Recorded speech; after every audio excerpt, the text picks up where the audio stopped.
मुरगुडमध्ये तरुणांसह लहान मुले, महिला आणि नागरिकांनी रंगपंचमीचा आनंद लुटला।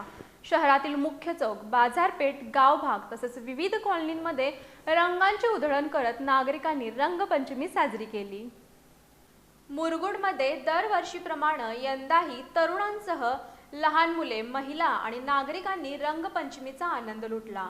शहरातील मुख्य चौक, बाजारपेठ, गावभाग तसंच विविध कॉलनीमध्ये रंगाची उधळण करत नागरिकांनी रंगपंचमी साजरी केली।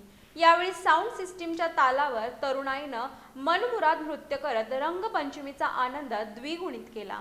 पारंपरिक रंगांचा वापर करत अनेकांनी एकमेकांना रंग लावून सणाचा आनंद साजरा केला।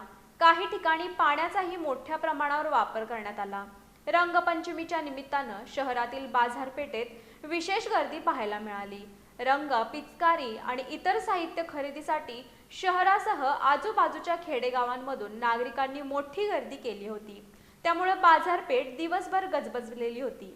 दरम्यान रंगपंचमी खेळल्यानंतर अनेक तरुणांनी वेदगंगा नदी तसंच सरपिराजीराव तलाव इथं जाऊन पोहण्याचा आनंद घेतला। त्यानंतर काही ठिकाणी मित्र परिवार आणि नागरिकांनी जेवणावळीचं आयोजन करून सण साजरा केला। रविवारची सुट्टी असल्यानं रंगपंचमीचा आनंद अधिकच द्विगुणित झाल्याचं चित्र मुरगुड शहरात पाहायला मिळालं।